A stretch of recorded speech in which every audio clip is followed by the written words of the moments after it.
L'agonie d'une dictature commence précisément au moment où le peuple souverain se persuade enfin qu'il est en état de légitime défense. Oui, compatriotes, la nation béninoise est désormais en état de légitime défense. Nous, le peuple, devons comme un seul homme aller au secours de la République en perdition. Je sais que depuis la paz en Bolivie, mon aîné Bertin Kohovi me comprend et surtout qu'il saisit le monisme dialectique d'où se doit d'émerger une espérance nouvelle pour le Bénin. Car oui, chers amis, un constat terrible doit être fait. Il n'y a plus une république constituée au Bénin. Cette ancienne république que nous fûmes et qui fut une lueur d'espoir sur tout le continent africain, aujourd'hui n'existe plus. Notre pays est maintenant divisé en deux. D'un côté, l'ultra-minorité de ceux que j'appelle les compradors mortifères de la République en perdition et de l'autre côté, l'écrasante majorité de la population restée fidèle au Bénin, à son histoire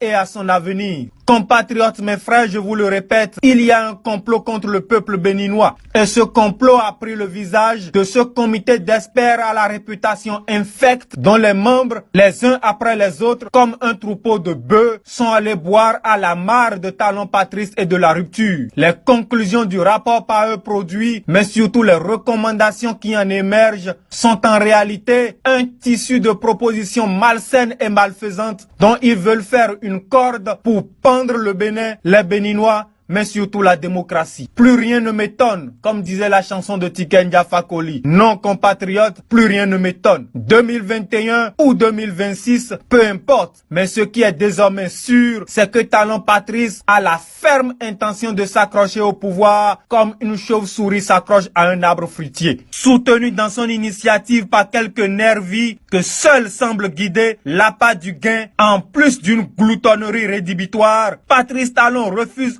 obstinément de regarder en face la médiocrité sans égale dans l'histoire du régime dont il est le principal géniteur. Qui conseille le chef de l'État? Par pitié, il y aurait-il autour de lui quelque intelligence neuve et honnête capable d'entrevoir l'apocalypse vers lequel nous entraînent des choix politiques qui n'ont rien de patriotique ou de rationnel? Comment peut-on dépenser autant d'énergie dans des réformes politiques douteuses, malhonnêtes et incohérentes alors même que notre économie nationale est de toute évidence en état de mort cérébrale? Jugez par vous-même des effets combinés de la fermeture des frontières nigérianes, du ralentissement des activités portuaires et des inondations qui probablement dévastent tout ou partie des réserves agricoles de notre pays, production cotonnière comprise. Tout autre gouvernement que le nôtre aurait fait d'une pareille situation la priorité absolue de l'action gouvernementale. Mais au Bénin, non. La rupture semble plus préoccupée par son maintien au pouvoir que par la survie des Béninois. Dans ce contexte général aussi délétère, comment se taire sur l'année académique 2019-2020 qui, dans les faits, n'a été une rentrée scolaire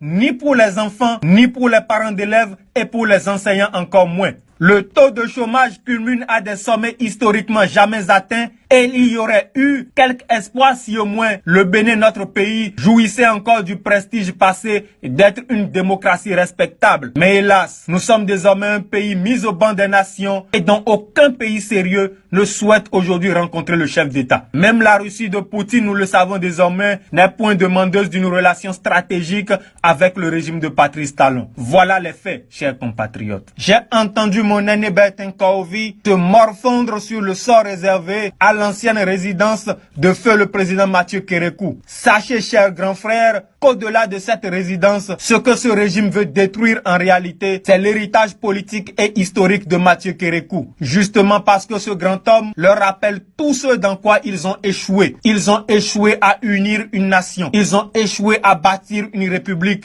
Mais surtout, ils ont échoué à féconder une démocratie humaine et juste. Et chaque passage devant l'ex-domicile du général les rappelait à leur propre médiocrité. Voilà pourquoi ils la détruisent. Pour finir, je joins ma voix à celle de tous les citoyens pour dire mon respect, mon admiration et mon soutien à Dame Okumasu, dont le seul tort fut de dévoiler au grand jour ce qui se tramait en silence contre le peuple béninois. Par tout moyen nécessaire, la résistance doit lui venir en aide. C'était moi, votre frère Rumvi, compatriotes, mes frères, à vendredi prochain.